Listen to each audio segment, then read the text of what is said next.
When Rohan bought the apartment, he checked everything twice: the plumbing, the wiring, the locks. He worked in insurance fraud investigations. He didn't believe in accidents, he believed in oversights. The apartment was on the third floor of an old concrete building. One entrance, one balcony. Windows that only opened 4 inches because of the metal restrictors installed after a lawsuit years ago. It was secure, and that mattered to him. The first week passed quietly. The second week, he noticed the drawer. It was the third drawer in the kitchen cabinet stack. He was certain it had been empty when he moved in. He remembered because he had lined every drawer with new paper. But on a Tuesday night, he pulled it open to put away a spoon. There was a rubber band inside. Just one, thin, beige. It was centered. He stood there for a moment. He lived alone. No one else had keys. The locks had been changed the day he moved in. He had watched the locksmith do it. He didn't panic. He removed the rubber band, placed it on the counter, and closed the drawer. Then he checked the door. Deadbolt engaged, chain latched, no scratches near the lock. Windows were sealed, balcony door was locked from the inside. He even checked the bathroom vent, too small for a hand. He slept lightly that night. The next morning, the rubber band was back in the drawer, centered again, not tossed, not random. It was placed. Rohan didn't jump to conclusions. Memories are unreliable, he told himself.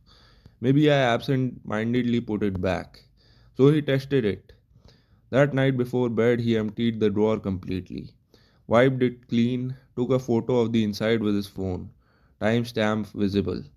Then he slid a small strip of clear tape along the drawer's edge, connecting it subtly to the cabinet frame, invisible unless you looked closely. If the drawer opened, the tape would tear. He went to bed. He woke at 6:12 a.m. First thing he did was walk to the kitchen. The tape was broken, not fallen, snapped clean.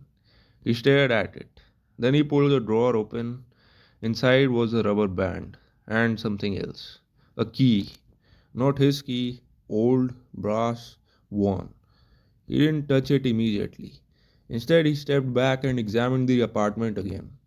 Doors were locked from the inside, chains were still latched, windows were unchanged, balcony was also locked.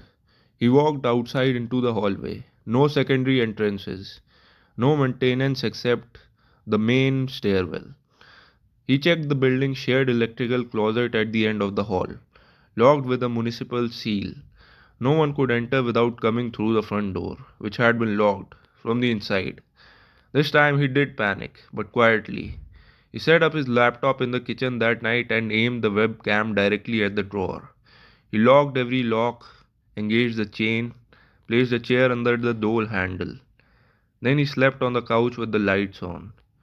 At 2:43 a.m. he woke up, not from a sound, from the absence of one. The refrigerator hum was gone. The air felt still. He didn't move, he listened.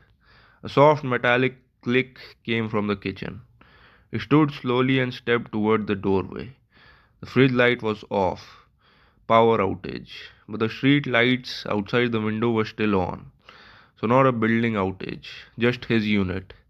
The kitchen was dim but visible in streetlight glow. He saw the drawer, it was open. Halfway. No one stood near it. He felt his pulse in his throat. The chair was still under the door handle. Chain was still latched. No movement anywhere. He approached carefully. He looked inside the drawer. It was empty. There was no rubber band, no key. Power returned at 2:46 a.m. The fridge hummed back to life. His laptop screen flickered. It was still recording. He went straight to it, rewound the footage.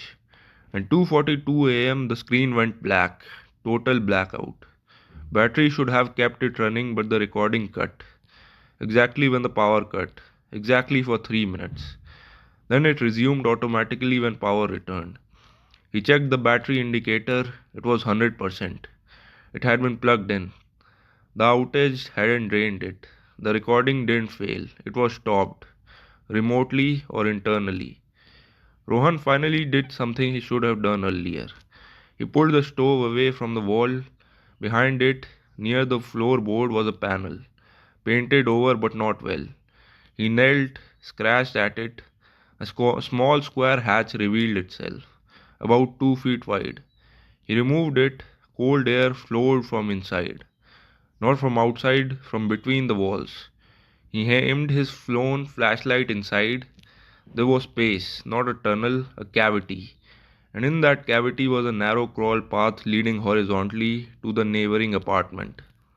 The next unit door had been listed as vacant. He checked the listing when he moved in. But vacant doesn't mean empty, it means unrented. The crawl space connected the two kitchens, likely an old maintenance access sealed badly decades ago. Someone had been entering through here, waiting, listening, cutting his power from the internal breaker panel located in the shared wall cavity, opening the drawer, placing the rubber band, testing him, watching him react. The key, it was probably to the vacant unit, left as a message. Rohan didn't call the police first, he called the building manager. Asked casually about the vacant unit. The manager said, "Oh, that's not vacant. Owner's cousin is staying there temporarily. Quiet guy, he keeps to himself." Rohan didn't sleep that night. He packed, moved out 2 days later. He never confronted the neighbor, never filed a report. Because here's what unsettled him the most. The rubber band was centered every time. It wasn't random, it was not messy. It was precise, like someone conducting an experiment. And the experiment ended the moment he discovered the hatch. No more rubber bands, no more keys, no more outages. Some people break into steal, some people break into hurt, and some people break in just to see if you notice.